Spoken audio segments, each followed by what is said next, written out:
नमस्कार। तो चलिए भारतीय रेलवे में असिस्टेंट लोको पायलट बनने के सफर को समझते हैं। इस पूरी जानकारी में हम वो सब कुछ जानेंगे जो इस पद के लिए आवेदन करने के लिए जरूरी है। तो सबसे पहले बात करते हैं उस नंबर की जो सबसे ज्यादा मायने रखता है। भारतीय रेलवे ने असिस्टेंट लोको पायलट के लिए लगभग 10,000, जी हाँ 9,970 वैकेंसीज की घोषणा की है। लेकिन यहाँ एक और बड़ा आंकड़ा है जो ध्यान खींचता है, और वो है कंपटीशन का लेवल। ये जान के हैरानी होगी कि 22 लाख उम्मीदवार पहले ही अपना एप्लीकेशन पूरा कर चुके हैं। मतलब मुकाबला बहुत ही जबरदस्त होने वाला है। तो सवाल ये उठता है कि इतनी बड़ी भर्ती प्रक्रिया को कैसे समझा जाए। इसीलिए हमने इस पूरी जानकारी को एक कैंडिडेट के सफर के हिसाब से स्टेप बाय स्टेप तैयार किया है। चलिए देखते हैं कि ये सफर कैसा होगा। तो शुरुआत करते हैं इस भर्ती अभियान की बड़ी तस्वीर से। मतलब इसका स्केल कितना बड़ा है और टाइमलाइन क्या है। ये तारीखें बहुत जरूरी हैं, इन्हें कहीं नोट कर लीजिए। पूरी प्रक्रिया मतलब एप्लीकेशन शुरू होने से लेकर फरवरी 2026 की एग्जाम डेट्स तक एक बहुत ही सख्त शेड्यूल पर चलती है। अच्छा, ये जो 9,970 वैकेंसीज हैं, ये अलग अलग जोन में बटी हुई हैं। लेकिन कुछ जोन्स ऐसे हैं जहां मौके सबसे ज्यादा हैं, जैसे कि सिकंदराबाद, रांची और भुवनेश्वर। यहाँ सबसे ज्यादा पद खाली है।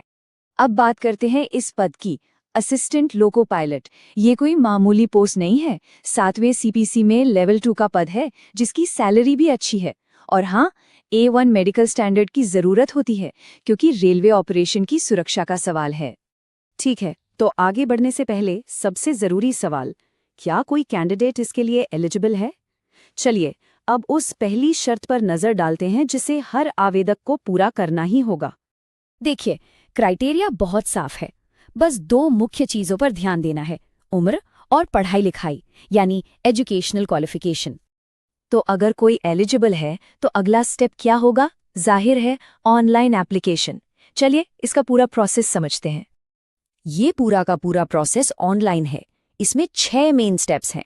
ऑफिशियल वेबसाइट पर अकाउंट बनाने से लेकर फॉर्म भरने, फीस देने, फोटो अपलोड करने और आखिर में फाइनल एप्लीकेशन का प्रिंट लेने तक। लेकिन एप्लीकेशन जमा करना तो बस पहली सीढ़ी है। असली चुनौती तो इसके बाद शुरू होती है। सिलेक्शन प्रोसेस एक तरह की, कह सकते हैं, कई पड़ावों वाली परीक्षा है जो बेस्ट कैंडिडेट्स को चुनने के लिए बनाई गई है। और ये रहा वो पूरा रास्ता। इसमें कुल 5 पड़ाव हैं।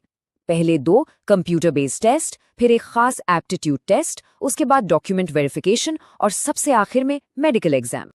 अच्छा, तो इन टेस्ट में होता क्या है, सवाल कैसे आते हैं? चलिए एक आइडिया लेने के लिए पिछले पेपर्स से कुछ सैंपल सवाल देखते हैं। ये देखिए, जनरल नॉलेज का एक टिपिकल सवाल, चंद्र ग्रहण कब होता है? जरा सोचिए इसका जवाब क्या हो सकता है। और सही जवाब है ऑप्शन बी, जब पृथ्वी, सूरज और चांद के बीच आ जाती है। तो ऐसे सवालों से पता चलता है कि बेसिक साइंस की नॉलेज कितनी जरूरी है।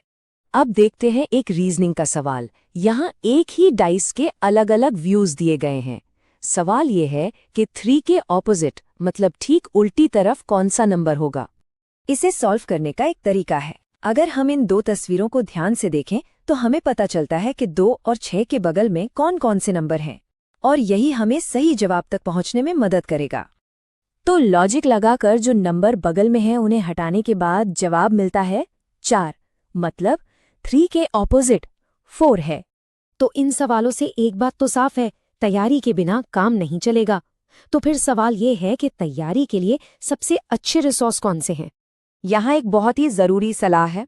जो लोग सच में इस एग्जाम को लेकर सीरियस हैं, उन्हें आरआरबी, एएलपी के पिछले सालों के पेपर्स से तैयारी जरूर करनी चाहिए।